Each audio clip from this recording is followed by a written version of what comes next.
Well, welcome everyone. It's Michael Dotter again, and we're back on the dot.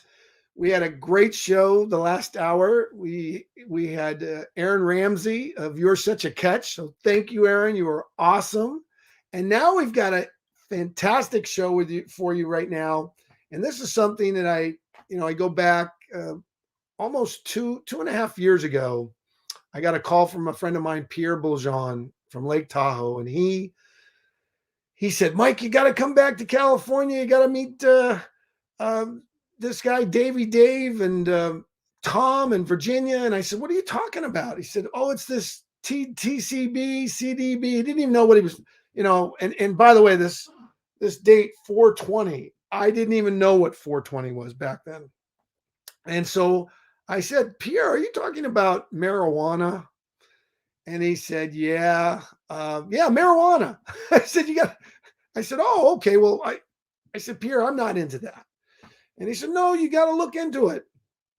Well, thanks to Tom and Virginia and Pierre and Davey Dave and the whole Club Nirvana team, I was able to meet an amazing man named Edward Breslin.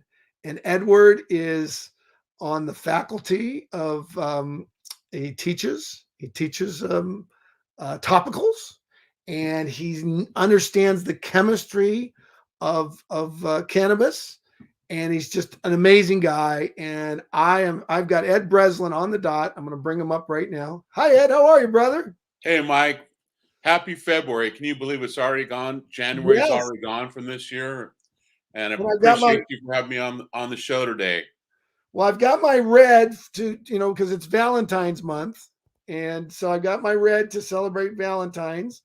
And Ed, why don't you just tell everybody? I know you grew up in the Bay Area, and you're bilingual. And why don't you talk about where you grew up and how did you become so knowledgeable with cannabis, and how it's helped so many, thousands, I'll just say millions of people around the world. That's a great thing to say, Mike, and I appreciate Valentine's month because that's very dear to my heart, even though it's a Hallmark day. Both my maternal grandfather, Valentine, and my father were born on Valentine's Day. So Valentine's Day was very important in our family when my grandfather, Valentine, and both my dads shared the same birthday. And so that's why I have a big heart, I guess. Grew up here in the Bay Area, never left, had opportunities to go to Spain and work, but just never wanted to leave this beautiful part of Northern California.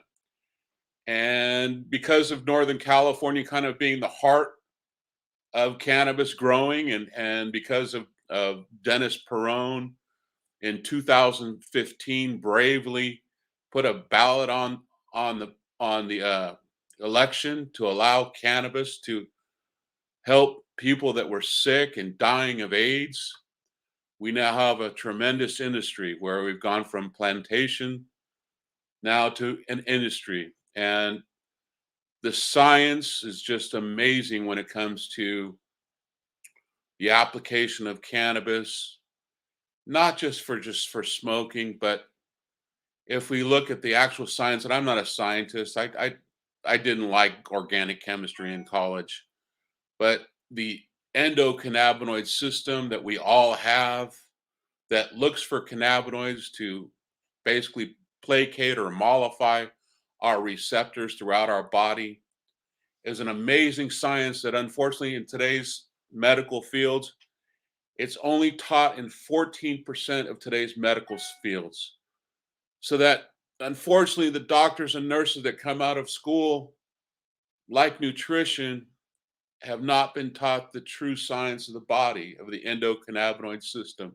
And I don't claim to be an expert. I'm just a generalist. I like to read. And it was because of my mom's brain tumor that really got me involved in the science of the endocannabinoid system and cancer, and how cancer is $1 billion business. So anyway, that's pretty a nutshell, Mike. Well, I was just typing here because I was going to create a banner to go to find you, to connect. I'm going to say to connect with Ed, and go to, and here's the banner. I just tell me if this is. I'm going to create this banner. You tell me if this is a good banner for you, Ed. Okay, there we go. What does it say? Where is it? It's down at the bottom. It says to connect with Ed, go to. It's right down below your name. No, Oaksterdam's kind of gone in a different path. Unfortunately, they lost their lease a while ago. So just edwardbreslin@gmail.com would be a better. Okay, let's do that. To connect with Ed, go to Edward G. Edward Breslin. Edward Breslin, all one word, at gmail.com. That's a great email. Okay, then I click that and hit save. And let's do that ticker. There it is. To connect with Ed, go to edwarddbreslin@gmail.com. No, one more time, my brother. edwardbreslin@gmail.com. You got it, man. And I'm happy to announce that the United Nations just took cannabis off their dangerous drug list. So now hopefully we can get our administration to finally tell the truth and take cannabis off the Schedule 1 because it's not a dangerous drug and it does have medical benefits. But unfortunately, politics supersedes science a lot of the way. In fact, as we're seeing today in the pandemic, unfortunately, politics supersedes science. So that is what it is, as my friend used to sing. Well, let me ask you. Here's a question. When you talk about a drug, my understanding is cannabis is a plant. So what's the difference? I mean, can you share with us the difference between a drug and a plant, or are they, for the general population, for people out there that are confused? Well, it's a plant. It grows in nature. It doesn't take a test tube to make it. Although, if we look at Marinol's synthetically made, and that's what doctors use try to use as a substitute for a natural plant. And again, it grows. It's been growing for millennia. We're finding ancient temples that had their bongs and pipes in all types of different cultures, be it Arab, Asian, Native American. This is not something new, but unfortunately, industrialists and avarice, greed got in the way. And for the last 80 years now, we've been suffering, not suffering, but yes, we have been suffering. Let me rephrase that, because the fact that people are still in jail today because of a plant. Yet we see an industry that's growing and prospering and faltering in its own way. But the fact is that we still have 40,000 people today in the United States in jail because of a plant.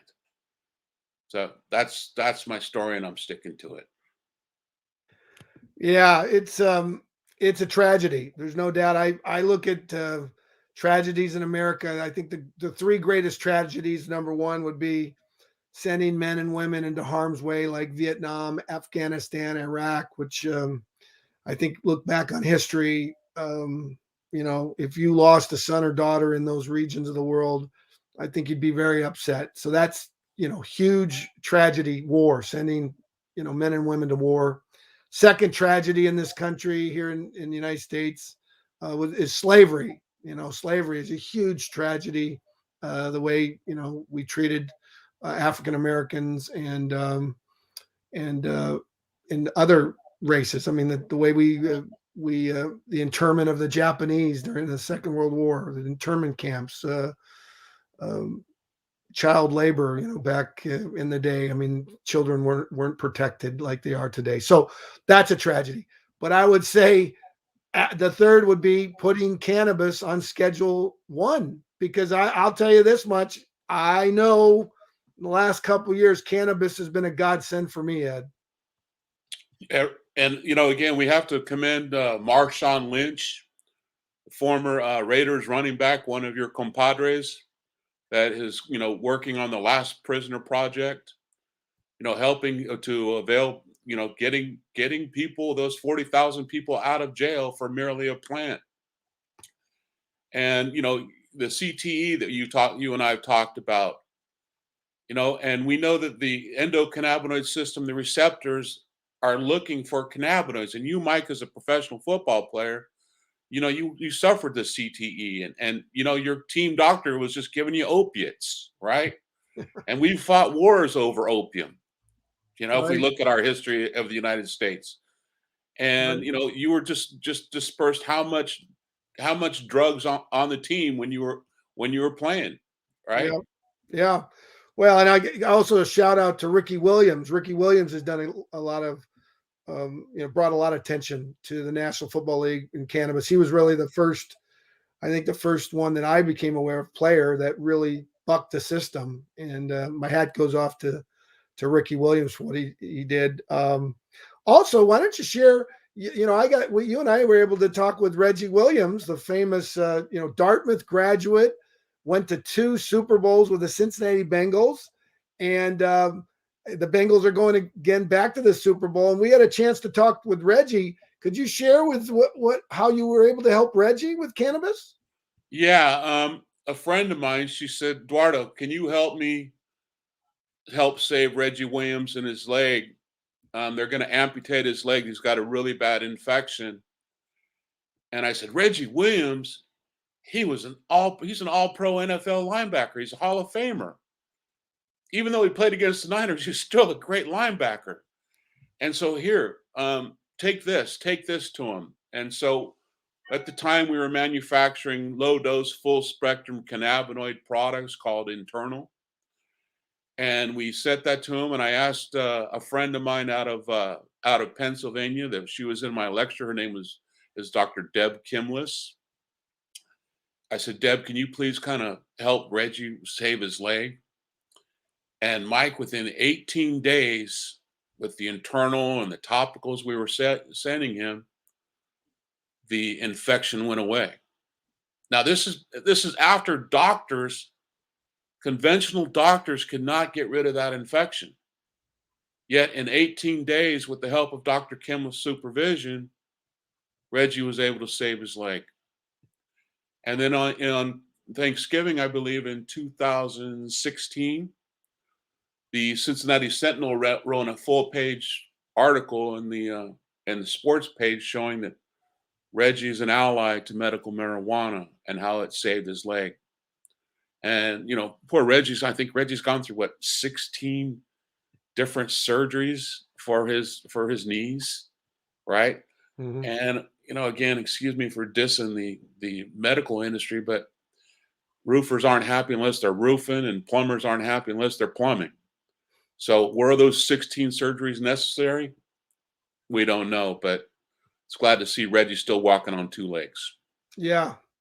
Yep, and he sounded good last week. So again, that's a story. And another area that cannabis, I think, has helped.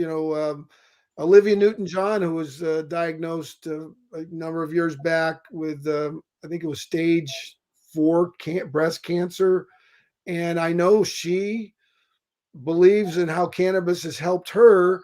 And I just received a message from a friend of mine, Rob Lang, who was talking about cancer, the big C. And I know we're not supposed to make any medical claims, but what can we say about cannabis and cancer, Ed? Now, again, I just want to disclaim that I'm not a chemist. I'm not a PhD. I'm just a generalist that likes to read and talk.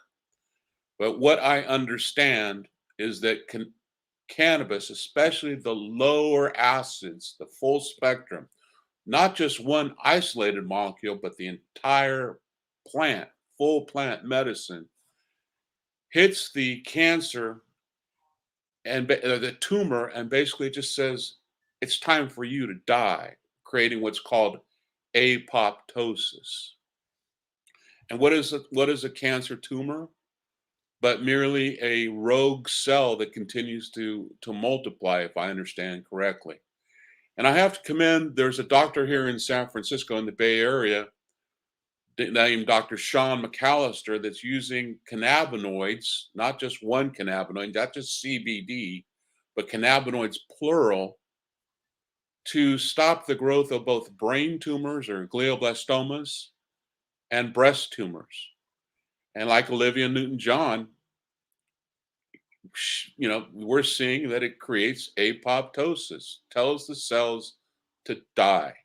The cancer tumors do not like to see cannabis into the body because cannabis does its job. Now, cancer is not cured by cannabis. Let's be very clear. But in my opinion, it's thwarted by cannabis. It's a big distinction. Whereas some people say, well, cannabis cures cancer. No, it thwarts the growth. It stops it. So that's, again, I just hate seeing the declarations that cannabis cures cancer.